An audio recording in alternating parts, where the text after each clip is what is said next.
Hey, it's Kate with WTI, and these oil and vinegar dispensers from MUVEKA are one of my favorite new additions to my kitchen. I love that they're made of real glass.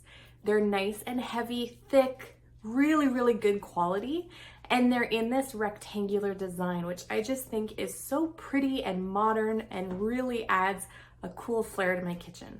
I got them in the gold, so they have these gold tops. They do come in other colors. They gave two varieties of lids.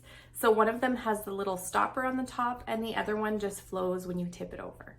They're really easy to fill. They came with a funnel and it comes with these really cute minimalist labels. I like that they're simple and plain, but they add this cool touch to it. Lots of options too for whatever you want to fill in there. It also came with a cleaner so that you can clean these afterwards as well.